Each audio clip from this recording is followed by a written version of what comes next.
Hi everyone, in this video we're going to name the quadrant in which the angle lies.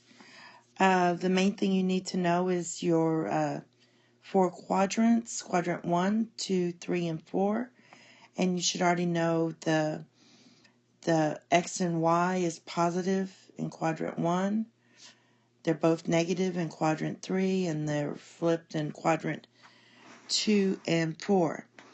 And you also need to know that sine of theta is basically your y. And that's if we let r equal 1 for the radius. Even if r was bigger, it wouldn't matter because r is always positive. So we're really just going to look at your x and y's. And if you look at it that way, this is really easy.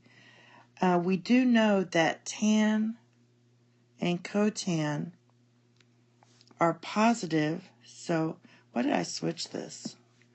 Did y'all catch that? I don't know why I did that. So we have tan of theta is there, and cotan of theta equals y over x. So basically, tan of theta and cotan of theta, both of those are positive. Tan of theta and cotan of theta are both positive in quadrant 1 and quadrant 3. That's because if you divide y by x, quadrant 1 it's positive over positive. In quadrant 3 that's negative over negative. Okay, and both of those equal a positive. Okay? So let's just do some problems. This is a quick video. And so we want to know what quadrant the point lies when sine is positive and cosine is negative. And you should always say it this way. Don't say sine of theta is greater than 0 or cosine of theta is less than 0. Mathematicians, when they write this, they mean sine of theta is positive and cosine of theta is negative. So sine of theta is your y. So y is positive in quadrant 1 and quadrant 2.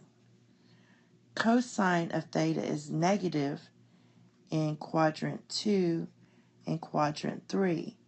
So what you do is you pick the one that's both common. So this both happens in quadrant 2. Okay? Same thing, where's sine negative?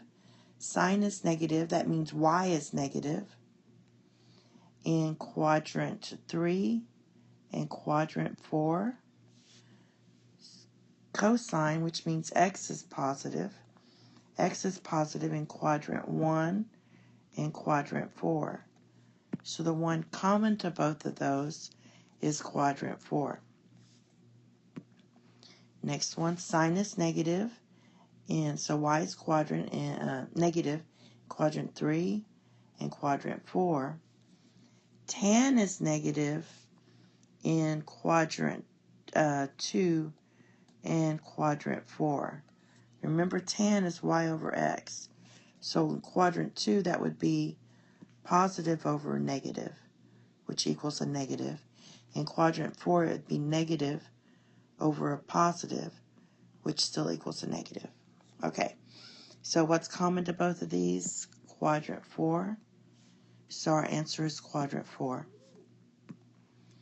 Okay, cosine is positive, quadrant 1 and quadrant 4, because x is positive there. Tan is positive in quadrant 1 and quadrant 3. So the commonality there is quadrant 1. Again, cosine's positive in quadrant 1, quadrant 4.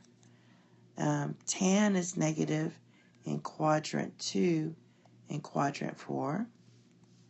So the answer is quadrant 4.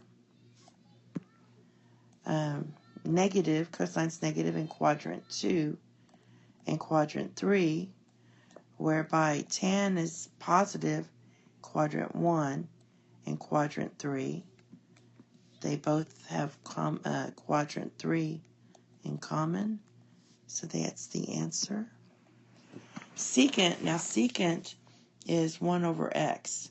So you're basically saying where is x negative? So it's just like cosine. So where is x negative? X is negative in quadrant 2, quadrant 3. Sine is positive in quadrant 1 and quadrant 2. So the commonality is quadrant 2. All right, and the same thing for this one. This is like 1 over sine, which is like 1 over y. So we want to know where y is, what points for is where y is positive, and the points where y is positive lies in quadrant 1, quadrant 2, and the points of where cosine of theta is negative is quadrant 2 and quadrant 3. So it's quadrant 2 that's common, and that's how simple it is.